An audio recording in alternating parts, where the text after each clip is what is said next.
오늘 본문을 가지고 갈렙에 대해서 은혜를 나누고자 합니다. 그런데 그냥 갈렙이 아니라 그니스 사람 여분네의 아들 갈렙입니다. 6절에서 갈렙을 소개하는 내용을 그대로 가지고 와서 제목으로 삼았습니다. 사실 갈렙에게는 이렇게 긴 수식어가 필요하지 않습니다. 여호수아 하면 모두가 알듯이 갈렙 하면 모두가 다 아는 사람입니다. 그런데 그냥 갈렙이라 하지 않고 그니스 사람 여분네의 아들 갈렙이라고 길게 설명하고 있습니다. 여러분도 잘 아시다시피 갈렙은 가나안 땅에 들어간 출애굽 1세대입니다. 여호수아와 갈렙을 제외한 출애굽 1세대는 모두 광야에서 죽었습니다. 딱 2명, 여호수아와 갈렙만 가나안 땅에 들어갔습니다. 12명의 정탐꾼 중에 10명이 이스라엘 백성들의 간담을 높게 했고 백성들은 두려워했습니다. 10명의 정탐꾼들 뿐만 아니라 이스라엘 백성들 역시 하나님을 신뢰하는 믿음이 없었다는 것을 뜻합니다.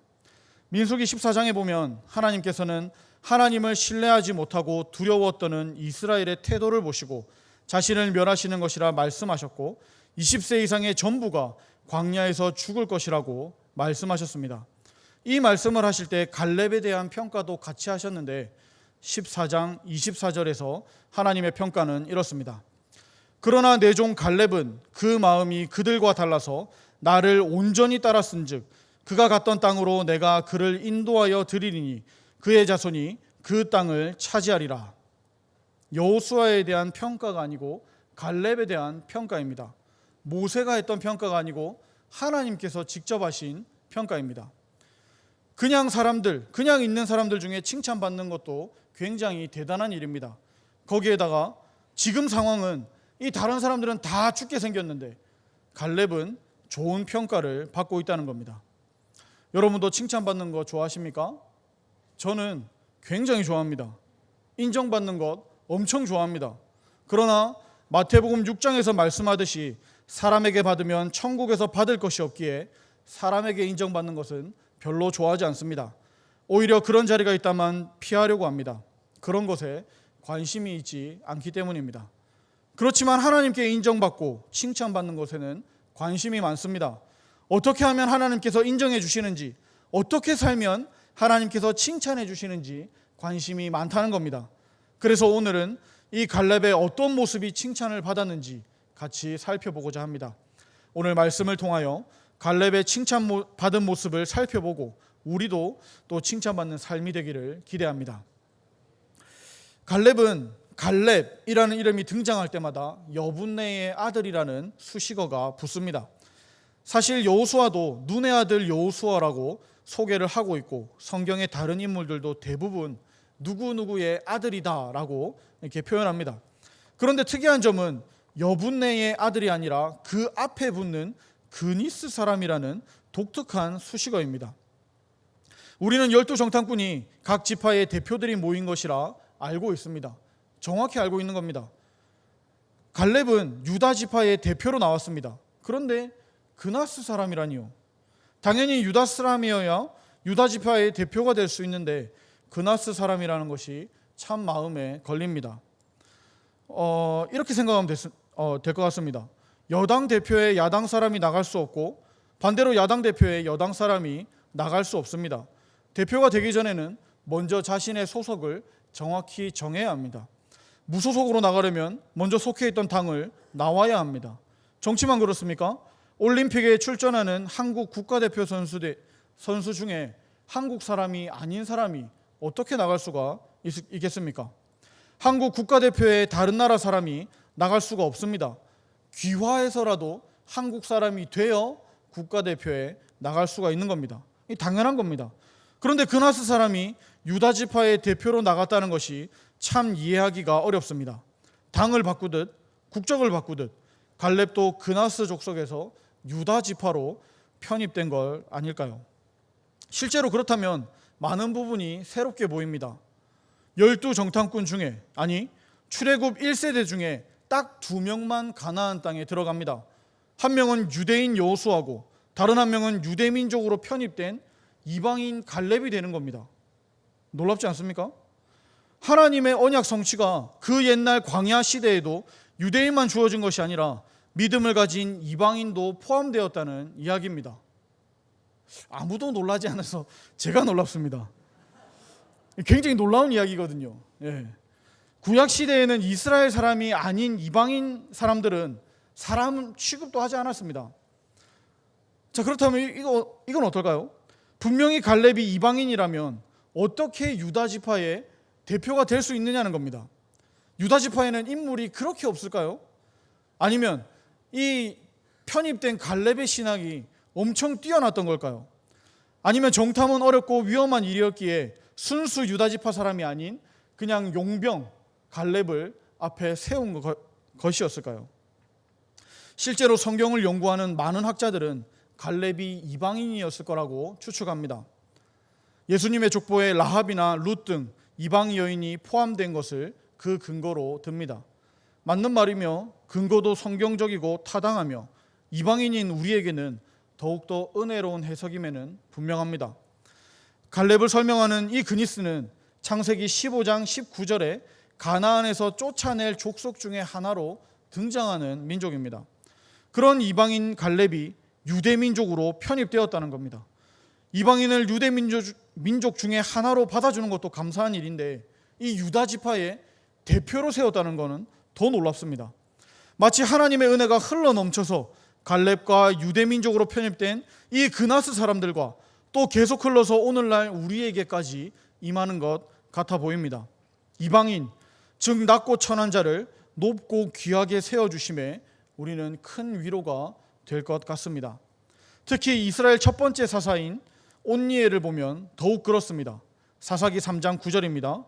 이스라엘 자손이 여호와께 부르짖음에 여호와께서 이스라엘 자손을 위하여 한 구원자를 세워 그들을 구원하게 하시니 그는 곧 갈렙의 아우 그나스의 아들 온니엘이라.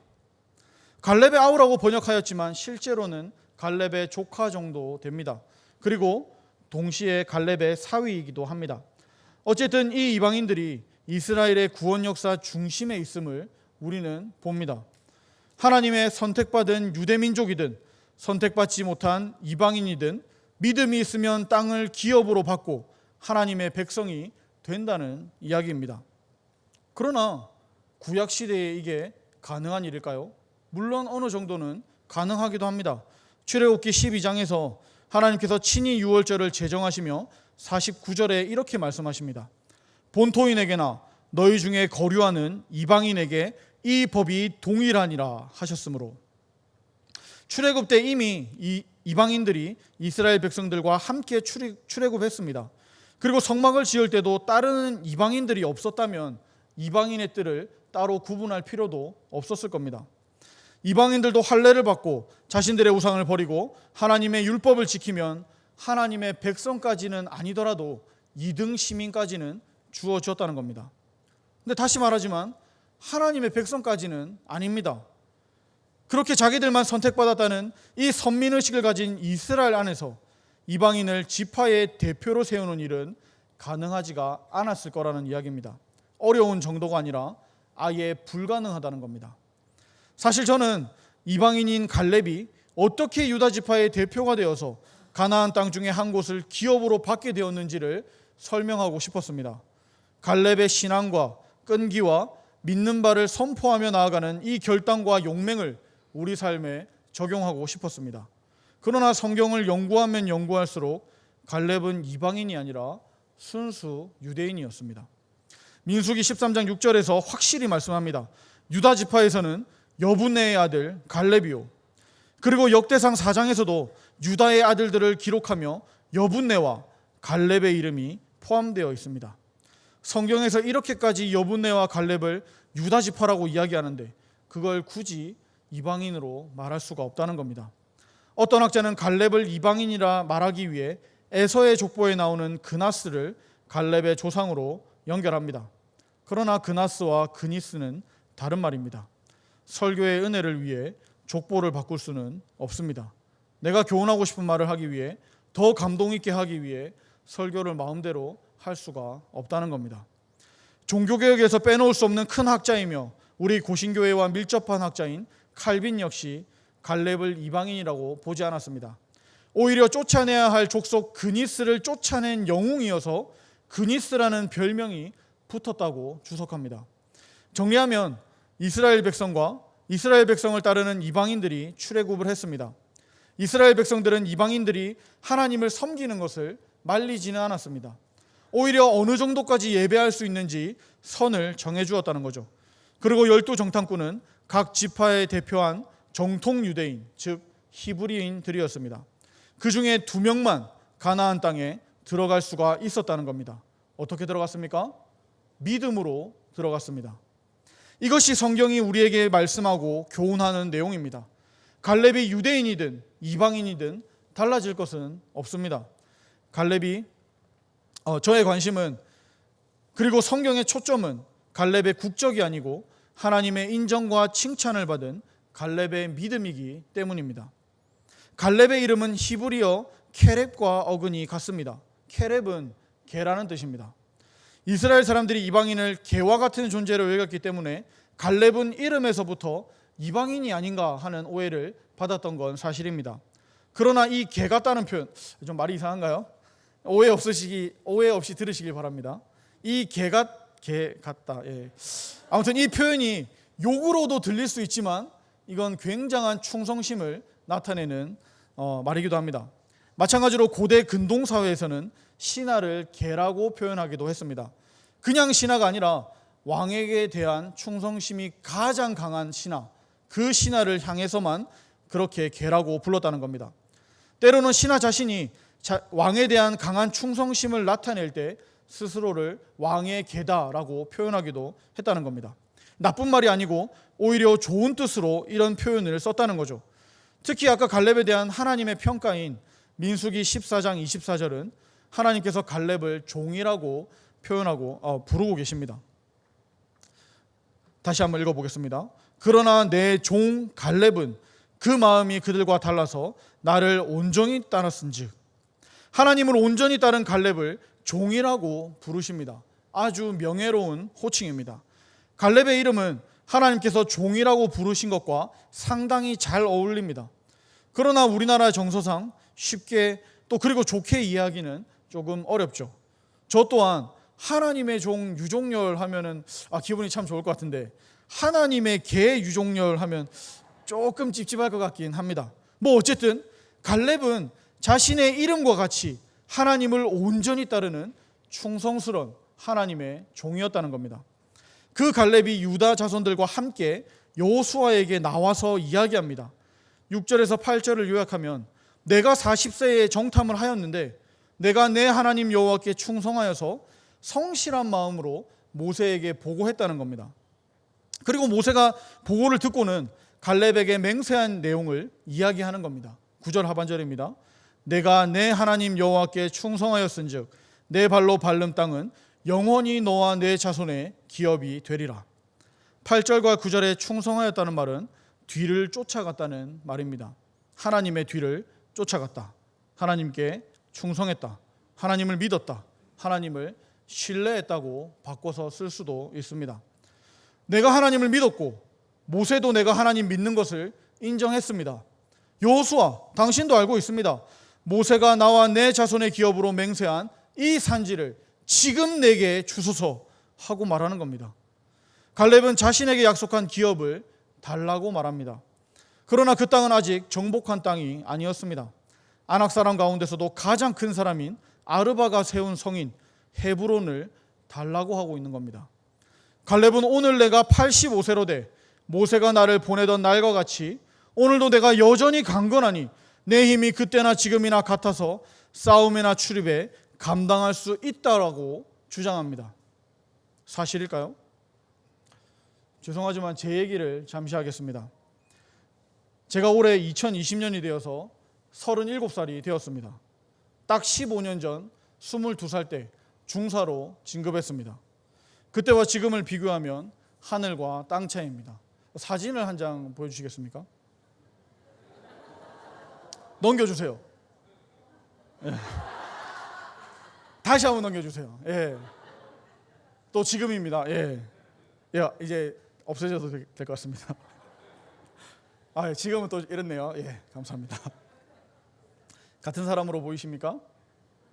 예, 제 눈에는 전혀 다른 사람으로 보입니다. 실제로도 여러 가지가 외모 말고도 많은 것이 바뀌었습니다.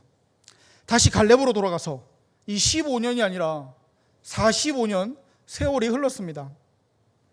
사람이 아무리 자기 관리를 잘했어도 45년 전과 45년이 지난 지금이 똑같을 수는 없습니다. 갈렙도 천하무적인 사람이 아닙니다. 그렇다면 갈렙은 지금 거짓말을 하고 있는 겁니까? 저는 그렇게 생각하지 않습니다.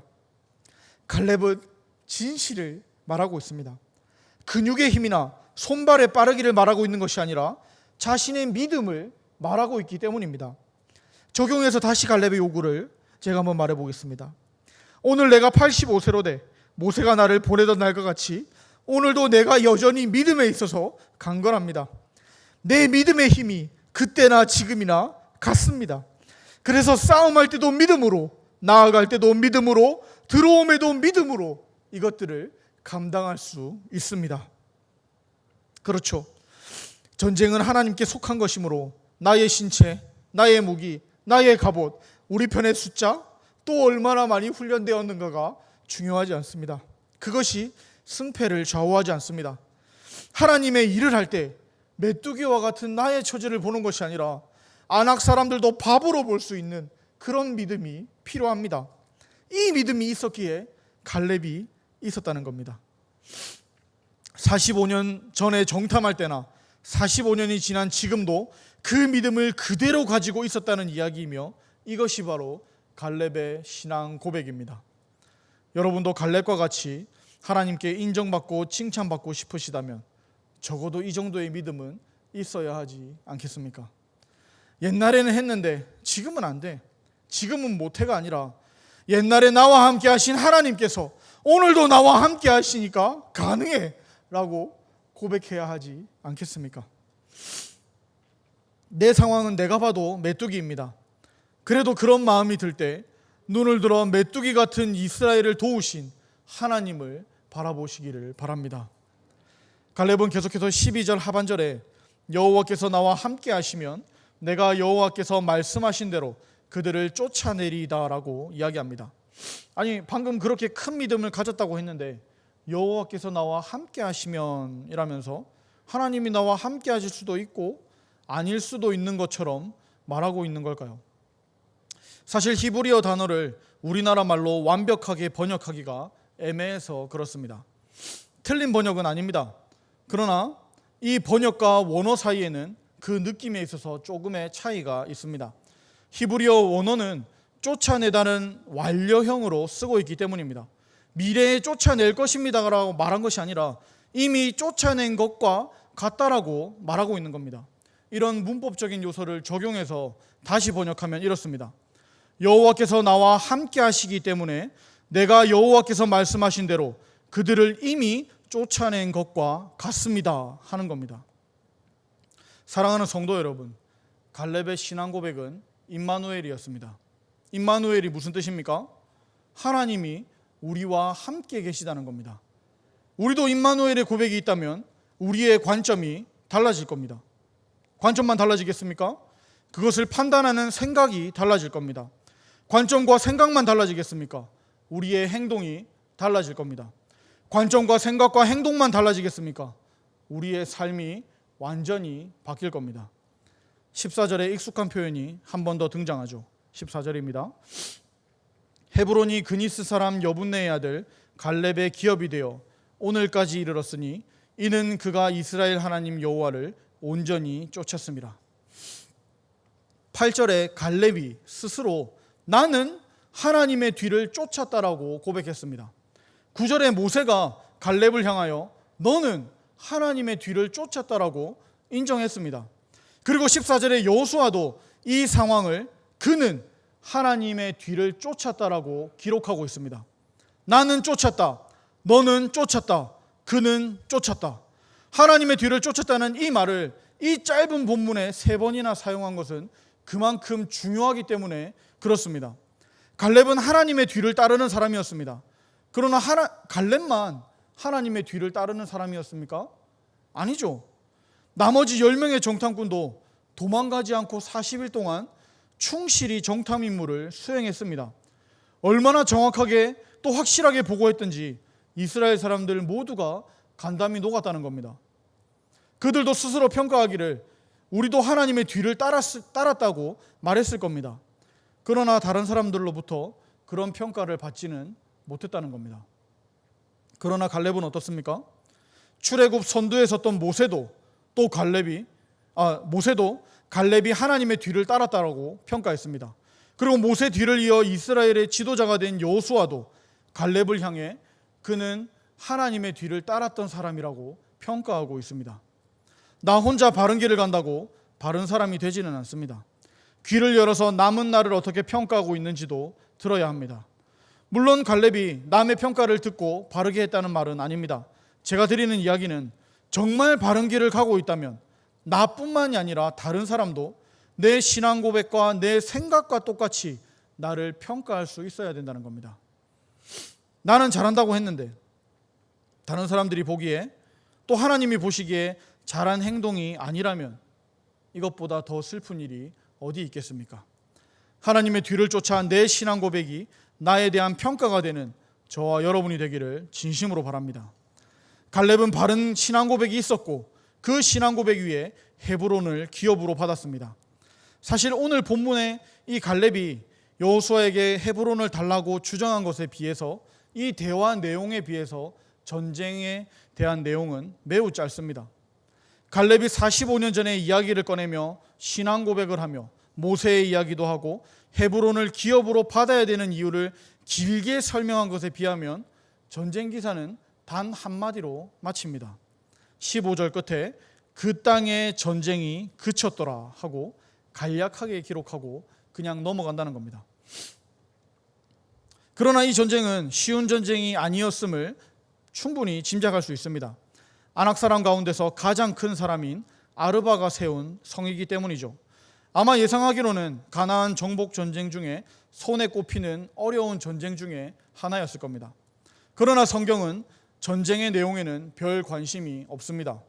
전쟁에 임하는 마음가짐에 더 큰 초점을 두고 있습니다. 갈렙이 하나님의 약속을 붙잡고 전쟁에 나가서 이겼다는 것을 강조하는 겁니다. 전쟁은 칼도 아니고 힘도 아니고 믿음으로 하는 것이라고 말씀합니다. 민수기 13장 30절에 우리가 곧 올라가서 그 땅을 취하자 능히 이기리라 외쳤던 갈렙의 45년 전의 말과 같이 승리하여 그 땅에 전쟁이 그쳤습니다. 말씀을 정리하겠습니다. 갈렙은 유다 지파의 대표로 나가서 정탐하였습니다. 다른 사람들은 있는 현실 그대로를 보고했지만 갈렙은 눈으로 본 것을 뛰어넘어 믿음으로 보고했습니다. 그리고 그 믿음은 45년이 지난 뒤에도 똑같은 믿음이었습니다. 손에 힘은 조금 빠졌을지 몰라도 믿음은 그대로였습니다. 아니 오히려 더 굳건한 믿음으로 더 튼튼하여졌을 겁니다. 그 믿음으로 전쟁에서 아낙 사람들을 이기고 그 믿음으로 헤브론을 기업으로 받았습니다. 그 믿음은 갈렙에게 내 발로 밟는 땅을 기업으로 주시겠다는 하나님의 약속에 근거한 믿음이었습니다. 갈렙의 그 믿음을 가질 수 있었던 것은 하나님께서 약속에 신실하게 응답하는 분이시기 때문입니다. 갈렙에게 약속하신 것을 약속하신 대로 이루신 하나님께서 저와 여러분에게도 약속하신 것이 있습니다. 갈렙에게는 가나안 땅을 약속하셨지만 우리에게는 새 하늘과 새 땅을 약속하셨습니다. 이미 한번 예수님께서 첫 번째 크리스마스로 이 땅에 오셨고 이제 곧 다시 오실 겁니다. 이 약속의 사이에 사는 우리는 어떻게 살아야겠습니까? 갈렙은 약속을 믿고 그 믿음으로 전쟁에 나아갔습니다. 우리도 우리에게 주신 약속을 믿고 그 믿음으로 세상을 이기며 살아가야 합니다. 요한은 요한일서 5장 4절에 이렇게 선포합니다. 무릇 하나님께로부터 난 자마다 세상을 이기느니라. 세상을 이기는 승리는 이것이니 우리의 믿음이니라. 우리는 갈렙의 45년보다 더 긴 세월을 기다려야 할지도 모릅니다. 이미 45년보다 더 오래 기다리신 분도 계시고 앞으로 언제가 될지 모르는 시간을 우리는 더 기다려야 합니다. 그러나 우리는 전쟁을 하기도 전에 이미 그들을 쫓아낸 것과 같다는 믿음처럼 이미 천국이 임한 것처럼 살아갈 수가 있습니다. 성경을 통해 하나님께서 약속에 신실하게 응답하시는 분이라는 것을 우리는 배웠기 때문입니다. 이미 천국이 임한 것 같이 기다리는 이 믿음으로 천국을 기업으로 받는 저와 여러분들이 되기를 축복합니다. 우리 남은 삶을 두고 함께 기도했으면 좋겠습니다. 첫 번째로 기도할 것은 언약의 신실한 하나님께 감사하시며 영광 돌리시기를 바랍니다. 두 번째로 날이 갈수록 힘은 약해져도 우리의 믿음은 약해지지 않도록 간구합시다. 세 번째로 하나님께서 우리에게 약속하신 하늘나라에 그런 합당한 사람으로 이 세상 살게 해달라고 그렇게 기도하도록 하겠습니다. 기도하겠습니다.